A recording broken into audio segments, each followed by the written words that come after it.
E aí, turma? Tamo junto, tudo certo? Mais um problema aqui, tá? Esse aqui ocorreu na Austrália, em 2019 também. Foi muito próximo da ruptura de fundão de Brumadinho, aqui em Minas Gerais. As duas rupturas foram muito próximas, assim. É, não é possível ter uma relação com a outra, né? Porque uma está de um lado do planeta, aqui no Brasil, outra lá na Austrália. Mas chamou muita atenção, né? Como que ocorrem duas rupturas assim, é, em intervalo de tempo tão curto, né? E também com condições assim, técnicas, né? Até relativamente similares. Bom, então a Cádia aqui próximo de Orange, na Austrália, aqui onde são as operações. A barragem estava aqui, a barragem norte a sul. O impacto foi pequeno porque a ruptura ocorreu entre as duas e aí o material foi contido pela outra estrutura. A gente está vendo aqui onde que rompeu, né? Então o material acabou se deslizando aqui para outra barragem. Quando a gente tira aqui uma seção, a gente está vendo aqui os taludes, né, e como que eles ficaram depois, mostrando que realmente houve uma liquefação e o material ele se espraia. A estrutura ela foi alteada primeiro inicial, né, depois alteamentos a jusante, um alteamento em linha de centro. E aí nas etapas 4 a 9 houveram alteamentos a montante. Reparem aqui, alteamentos a montante. E no último estágio, que na etapa 10, houve também um alteamento a montante, mas foi necessário se realizar reforços. Então, bermas de reforços aqui. Tá? A estrutura chegou aí a 94 metros de altura. E aí a gente já começa a ver também que a história vai se repetindo. Para fazer esse reforço foi necessário fazer uma escavação aqui. Olhem só a escavação no pé da estrutura. Teve uma profundidade em torno aí de 5,5 metros. 4 metros que se retirou era de rejeito. E chegou aí no material alterado, né? Material da fundação, material frágil. Essa fundação tem aqui algumas características interessantes, porque ela tem uma rocha bem na superfície, um basalto. Só que quando se passa esse basalto, já se encontra aluvião e aí um material residual e uma rocha alterada embaixo. E aí a questão é a seguinte: tudo bem que você tinha rocha, mas acabou escavando ela, né, expondo esse material. E aqui abaixo você tem um material de baixa resistência e um material que tinha fragilidade.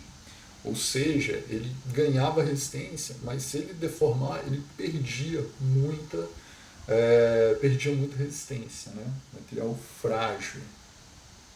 E aí é necessário fazer uma análise com parâmetros residuais nesse caso.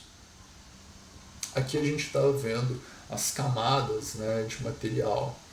Então olha só, a superfície, material removido, e aí já tinha um basalto, né, um resíduo de basalto, e aí um aluvião, em seguida esse material arenoso muito frágil, que é essa unidade A, tá, um solo residual. Bom, pessoal, e aí o que a gente observa, né? Que ao longo do tempo ocorreram deformações. Aqui em torno de 5 anos teve uma deformação de 80 milímetros. Ou seja, era uma estrutura que estava se deformando. Inclusive em 2018 se verificou cristas. Olha o tamanho de trincas que foram observadas na crista. E isso aqui chamou muita atenção, né?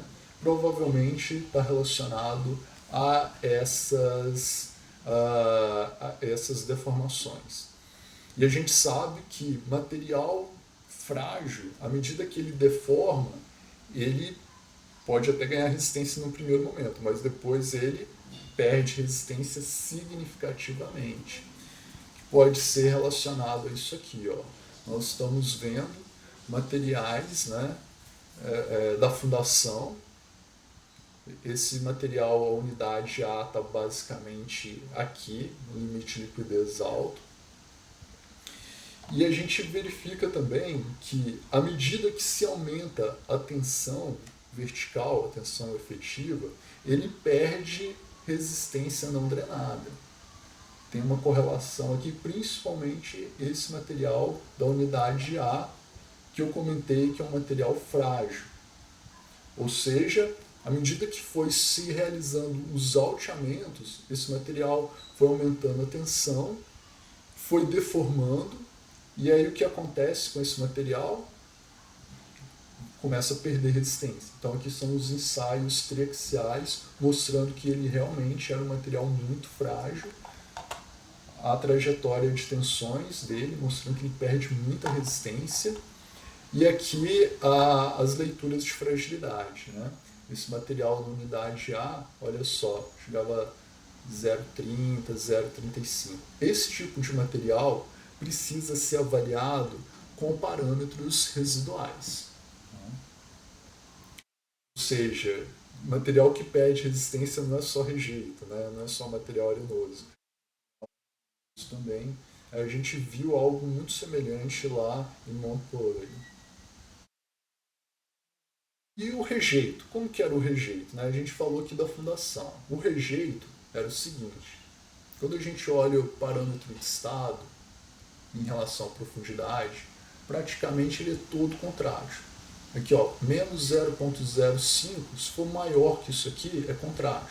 Ou seja, material que estava no reservatório era todo contrário.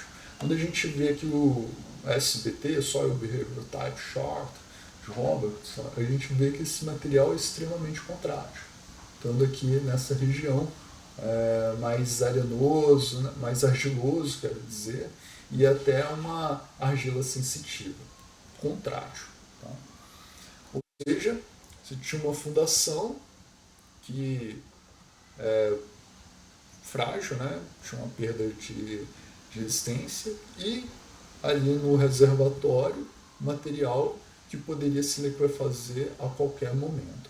Os ensaios triaxiais mostram que numa condição drenada, esse material tem uma resistência alta, mas numa condição não drenada, ele perde significativamente resistência. Olha a diferença de um comportamento drenado para o não drenado. Aqui também mostrando com o modelo de Norsend, né, e os ensaios, como que o modelo se aproximou bem do comportamento do material, tanto para tensões e deformações quanto para o diagrama de tensões. Então é bem interessante, né, a gente ver que a ruptura dessa estrutura envolveu dois mecanismos, basicamente. Tá? Iniciou com aquela escavação no pé da estrutura, gerando deformações, perda de resistência, e aí no segundo momento, liquefação dos rejeitos. E aí por isso que a estrutura veio abaixo, né? Em poucas horas ela se rompeu. Aqui uma análise realizada com parâmetros não drenados de pico, mostrando que estava com fator de segurança em torno de 1,2, baixo, né? Também deveria ser um valor mais alto, tá? Mas não se acreditava, né, nesse problema da fundação, né? E aí o que acontece? Quando começa a reduzir o parâmetro da fundação, mostrando que ela foi deformando, né, e teve também aquela questão do desconfinamento, à medida que se reduz, aqui é a redução do parâmetro da fundação. Chega um momento, em torno aí, quando ele tem 0,14 de resistência não drenada, razão de resistência, ele chega no fator de segurança de 1. E aí, chegando nesse fator de segurança, realmente tem uma deformação. E aí, a análise de tensão-deformação com o modelo de Norsen mostrou o seguinte: com uma pequena escavação aqui, uma escavação um pouquinho a mais do que tinha na topografia, esse material se liquefaz. Então aqui é o rejeito, né? E essa coloração está mostrando que o rejeito está se liquefazendo. Ou seja, o mecanismo iniciou com uma escavação no pé, deformações da fundação, né? Tinham materiais na fundação muito frágeis, e isso aí acabou estabilizando o reservatório, que aí leva toda a estrutura. Então é um mecanismo complexo, né? Mas está toda ligada à parte de geotecnia, à definição de parâmetros de geotecnia e principalmente essa avaliação dos parâmetros não drenados, que é tão importante. Pessoal, essa sequência, né, de lições aprendidas, de vídeos que nós fizemos, nós usamos relatórios públicos, tá?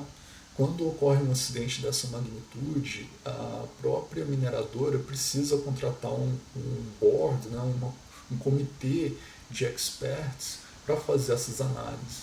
E esses estudos que nós apresentamos foram baseados nessas análises. Tá? Eu trouxe uma informação ou outra fora, mas a grande parte estava dentro desses relatórios que realmente são muito completos, assim, muito interessantes.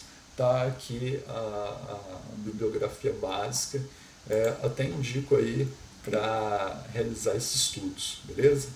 Então, tamo junto, pessoal, grande abraço, depois a gente vem aí com mais conteúdos, né? E o próximo aí vai ser recomendações para que esse tipo de coisa não ocorra, né? Como que deve ser o controle de qualidade das estruturas. Então, junto, um abraço.